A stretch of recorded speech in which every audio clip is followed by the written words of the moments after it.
بسم اللہ الرحمن الرحیم اعوذ باللہ من الشیطان الرجیم بسم اللہ الرحمن الرحیم صلی اللہ علی رسولہ الکریم وآلہ الاطیبین الاطہرین المعصومین۔ السلام علیکم ورحمۃ اللہ وبرکاتہ۔ طلاب کرام عزیز، کیسے ہیں؟ امید کرتے ہیں کہ آپ خیر و عافیت سے ہوں گے۔ دروس فی علم الاصول حلقہ ثالث کا سبق نمبر 88 آغاز کر رہے ہیں، جس میں عنوان قرار دیا گیا کتاب کی عبارت الشروط المساعدۃ علی کشف الاجماع سے لے کر مقدار و دلالت الاجماع تک۔ طلاب عزیز، آج کے درس میں ایک ہی نقطے کو بیان کیا جائے گا، جس کی 4 مراحل یا 4 شروط ہیں۔ دلیل شرعی کو اجماع کے ذریعے سے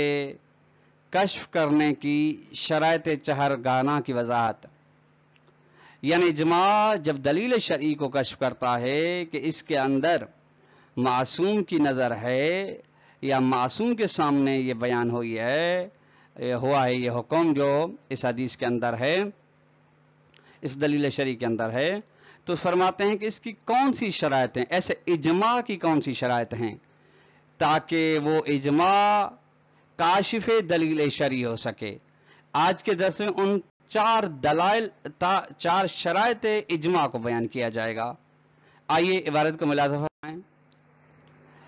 الشروط المساعدۃ علی کشف الاجماع، وہ شروط جو مددگار ہیں اس بات پر کہ اجماع کشف کر سکے دلیل شرعی کو، محرز کر سکے دلیل شرعی کو۔ طلاب عزیز، جب ہم نے جان لیا کہ حجیت اجماع اس لحاظ سے ہے کہ کاشفیت ارتکاز اور وضو ہے، ٹھیک، اور یہ کاشفت قول معصوم و تقریر معصوم تک حاصل ہوتی ہے، تب حاصل ہوتی ہے جب اس کی شرائط موجود ہیں، اور وہ آج کے درس میں ان شرائط کو بیان کیا جائے گا۔ وَعَلَىٰ أَسَاسِ مَا عَرَفْنَا، اور اس بنا پر جس کو ہم جان کر آئے ہیں، وہ کیا ہے؟ من طریق اکتشاف الدلیل الشرعی بالاجماع و تسلسلہا، یہ تسلسلہا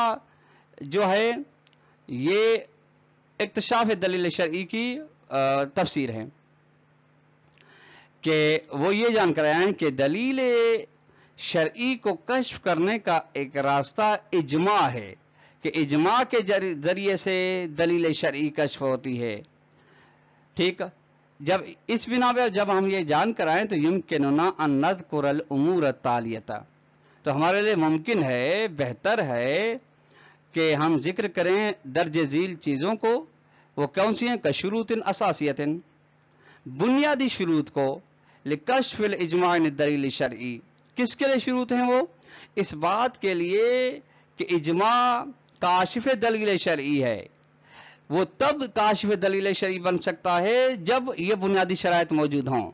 بطریقۃ المتقدمۃ ذکر اور مساعدۃ علی ذلک، یہ اس روش کے مطابق ہے جو جس کا تذکرہ بیان ہو گیا ہے، گزر گیا ہے، یا مدد کرنے والی ہیں اس طریقے کے بارے میں۔ الاول، پہلی شرط،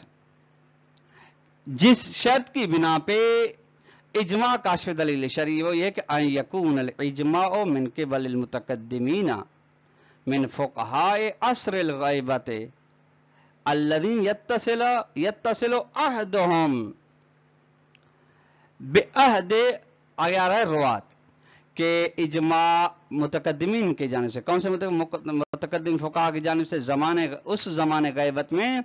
کہ جن کا زمانہ متصل ہے ان راویوں کے زمانے کے ساتھ، اور وہ حملت الحدیث، حاملان حدیث کے ساتھ، والمتشرعین، ان متشرعین کے، یعنی ان 3 راویان حدیث، حاملان حدیث، متشرعین حدیث، المعاصرین المعصوم، یہ تینوں کے تینوں جو ہم زمان ہیں ائمہ علیہ السلام کے ساتھ، فرض کریں غیبت صغریٰ کے ساتھ مخصوص ہیں، یا خود ائمہ کے زمانے کے ساتھ یہ ہو، یعنی اجماع دلیل کاشف دلیل شرعی تب ہو سکتا ہے جب اجماع متقدمین علماء اس زمانے میں ہو جو زمانہ متصل ہو ائمہ علیہ السلام کے زمانے کے ساتھ، یعنی ایسے راویان کے بارے میں ان کا زمانہ ایسے روات اور حاملان اور متشرین کے زمانے کے ساتھ ہو جن کا زمانہ پھر ان کا زمانہ ان تینوں کا زمانہ ائمہ کے زمانے کے ساتھ متصل ہے. لأن هؤلاء هم الذين يمكن ان يكشفوا عن ارتقاد آمن، جو یہی وہ افراد ہیں جن کے لیے ممکن ہے ارتکاز کو کشف کر سکیں، ارتکاز عمومی کو لدى طبقۃ الروات، راویوں کے ان طبقے کے مطابق جو زمانے ائمہ علیہ السلام کے ساتھ متصل ہیں. ومن الیہم، اور جو ان تک ہیں، دون الفقہاء المتاخرین. اچھا، فقہاء متاخرین یہاں پہ مراد نہیں، یعنی اگر فقہاء متاخرین اجماع کسی مسئلے پر کرتے ہیں تو یہ اجماع کاشف دلیل نہیں ہے. نمبر 2 الثانی، دوسرا کیا ہے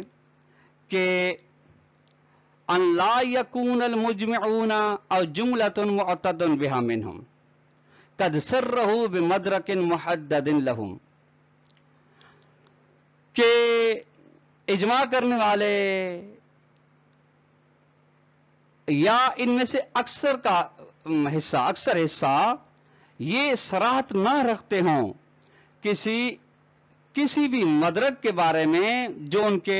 مدرک معین کے بارے میں جو ان کے پاس ہو، یعنی مدرک سے مراد یعنی قرآن اور حدیث ہے، ان کے پاس یہ وہ صراحت نہ رکھتے ہوں کہ ہمارے پاس قرآن کی آیت ہے، اس فتویٰ کا مدرک یا کوئی حدیث ہے، ٹھیک، بلکہ ان لا یکن ہناک مدرک معین من المحتمل استناد المجمع الیہ، بلکہ ان کے پاس وہاں پہ معین مدرک نہیں ہونا چاہیے جس کے بارے میں یہ احتمال جا سکے کہ اجماع کرنے والوں نے اسی سے استناد کیا ہے، ٹھیک، یعنی اصل ہونا ہی نہیں چاہیے مدرک یعنی مدرک وہ آیت کی صورت میں ہو یا روایت کی صورت میں ہو یا اصل عملی وغیرہ کی صورت میں ہو جس سے اجماع کرنے والوں نے استناد کیا ہو، ٹھیک. وَإِلَّا كَانَ الْمُهِمُّ تَقْيِيمُ ذَلِكَ الْمَدْرَكِ، اگر ان کے نظر میں مدرک ہے معین تو اس کو معین کرنا ضروری ہے. نعم فی هذه الحالة،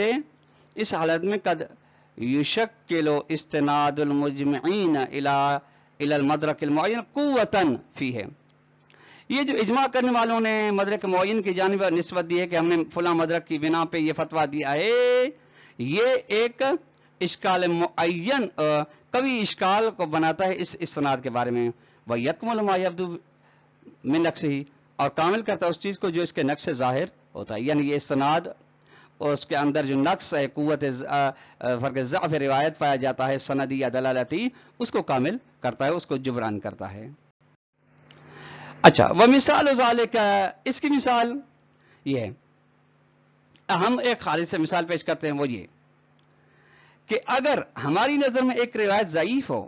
لیکن اجماع کرنے والوں نے اس کے مطابق فتویٰ دیا ہو، تو چونکہ امام زمان کے ساتھ ان کا زمانہ قریب ہے، اس لیے یہ جو ہماری نظر میں ضعف ہے، یہ ضعف قابل توجہ نہیں ہے، قابل اعتنا نہیں ہے، ٹھیک. ان یثبت فہم معنی معین لروایت، روایت کے لیے ایک معین معنی کو سمجھا جائے من قبل کل الفقهاء المتقدمین القریبین من عصر تلک الروایت مل متأخرین لہو،